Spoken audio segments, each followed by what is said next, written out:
Alright, in this tutorial I'm going to show you how to deal with dark rooms, high contrast situations, again using my Flambient method, trying to keep it simple for you whether you're new to real estate or you're starting to get busy and your workflow is taking a little bit longer.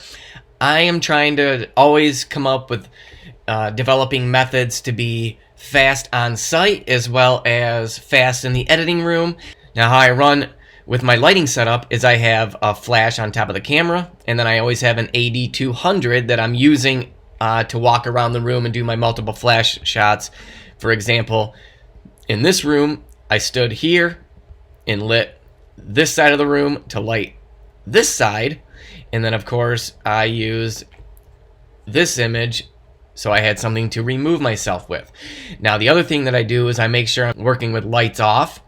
Again, talk to your realtor and make sure that they're okay with you doing that. But I personally just tell them that it's going to make for a better image. I'm going to have less color casting issues. It's going to give me more correct color. Yes, you can do lights on using luminosity mode and other, then you're going to have to work even longer at correcting those color cast issues. So I like to shoot lights off. I personally like the look of lights off. So what I did is I just did my initial bump preset on those two flash shots that you saw, but we're going to just do it on this one. But I'm just going to make sure that we have enough ambient light. It's lit pretty evenly. And if you can tell, we have some color cast issues on the ceiling.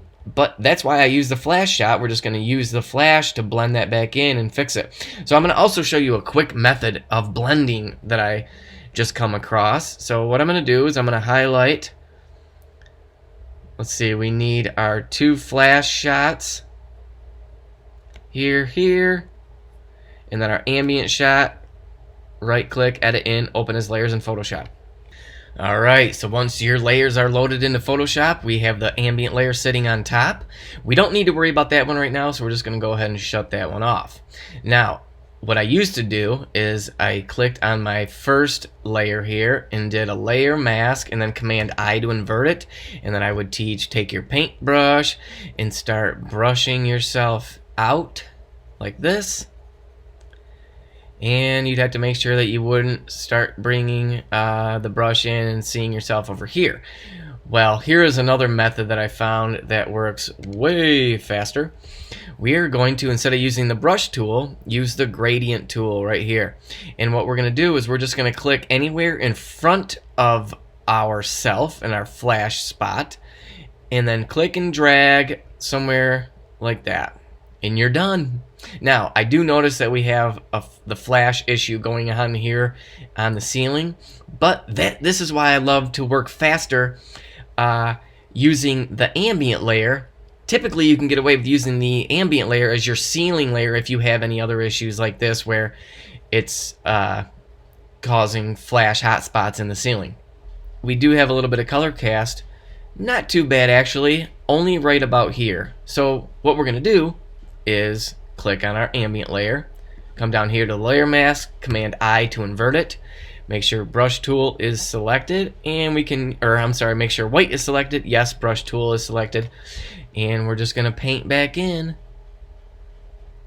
the ambient for the ceiling like that. And if we do get over into here, see there was color cast issues just from these beams and the natural light.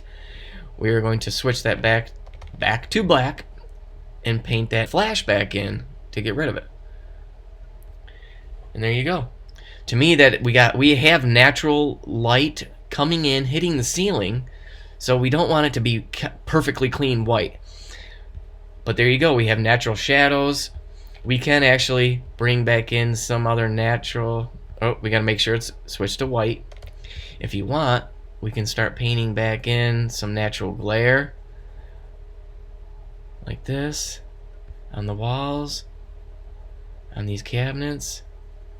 I mean, I have my flow at 6%, so it's not like we're putting 100% ambient back into the image. We're just putting about 6% at a time on there like that. And I flatten the image, and I'm going to take you back into Lightroom, and we're going to do our final bump, and I'll show you what it looks like. Alright, back into Lightroom, and again, into your final bump. Right, like that. You can drop those blacks down if you want.